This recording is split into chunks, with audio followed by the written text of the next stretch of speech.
التبديلات ساعات بتقلب الماتش 180 درجة. ممكن غلطة تخسرك الماتش بعد ما كنت كسبان، وتبديل واحد بس يكسبك الماتش في أقل من 5 دقايق. في الفيديو ده هنشوف أحسن التبديلات في تاريخ الكورة، وإزاي قرار واحد بس من المدرب بيكون كافي لتغيير كل حاجة.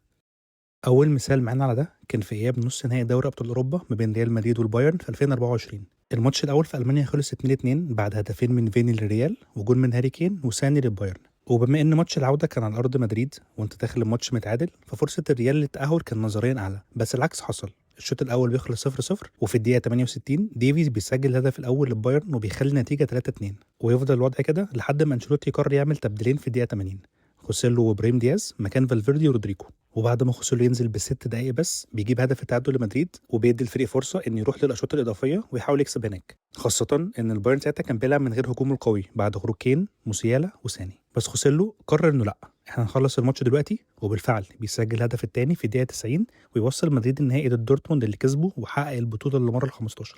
خوسيلو في الماتش ده لعب ربع ساعه، سجل هدفين في دقيقتين وكسب مدريد الماتش، وهيفضل التبديل ده في ذكريات المدريديسtas طول العمر.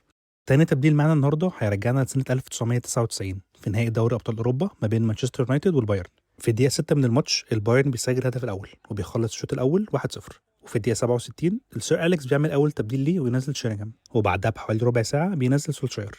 بس النتيجة فضلت زي ما هي 1-0 للبايرن. وفي الدقيقة 90 الحكم بيحسب 3 دقايق بس وقت بدل ضايع، والجماهير الألمان بتستعد للاحتفال. بس لسوء حظهم شيرينغهام اللي كان نازل بديل بيسجل هدف التعادل في الدقيقة 91. وفي اخر 30 ثانيه في الماتش سولشاير اللي كان برضه نازل بديل بيسجل هدف الفوز باسيست من شيرينغهام. التبديلين اللي عملهم سير اليكس حرفيا كسبوا اليونايتد البطوله بعد غياب اكتر من 30 سنه في دقيقتين بس. والبايرن بيخسر ماتش بسيناريو شبيه جدا باللي حصل فيه من الريال السنه اللي فاتت.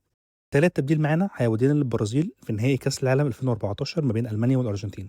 الماتش ده كان اول فرصه لميسي انه يتوج بكاس العالم مع المنتخب، وفي الدقيقه 20 جت الفرصه عشان يسجل الهدف الاول بانفراد تام، بس هيجوايين يشوط الكره بره جون تماما بطريقه غريبه جدا ويضيع الفرصه دي على الارجنتين. المهم الماتش يكمل كده، فرصه ضايعه من هنا على فرصه ضايعه من هنا، وقبل ما الشوط الثاني يخلص بدقيقتين المدرب الالماني نزل ماريو جوتزي مكان كلوسا والاشواط الاضافيه تبدا. وفي الدقيقه 113 جوتزي بيسجل الهدف الاول والوحيد لالمانيا ويكسبهم كاس العالم الرابع ليهم بعد نزوله الملعب ب 25 دقيقه بس.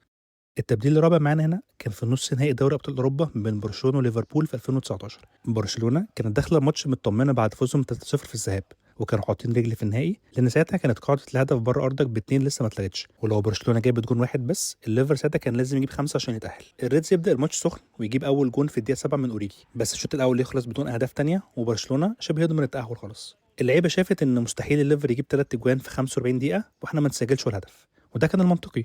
بس في اول الشوط الثاني كلوب يقرر يعمل تبديل هيغير الماتش 180 درجه. فاينالدم ينزل مكان روبرتسون، وبعدها ب 10 دقائق بس يسجل الهدف الثاني للريدز، ويا دوبك برشلونه تسنتر الكوره يروح جايب الثالث على طول. فاينالدم حول ليفربول من فريق خسران لفريق متعادل في 120 ثانيه بس. وقبل ما الماتش يخلص اوريجي بيسجل الهدف الرابع ويوصل ليفربول للنهائي اللي قدر يكسبه ويتوج بالبطوله. تبديل فاينالدم حط ليفربول في طريق واحده من اجمل الريمونتادات في دوري ابطال اوروبا، واللي قدر يعمله في دقيقتين عمره ما هيتنسي من جماهير الريدز. اخر تبديل معانا في فيديو النهارده كان 2016 في نهائي اليورو.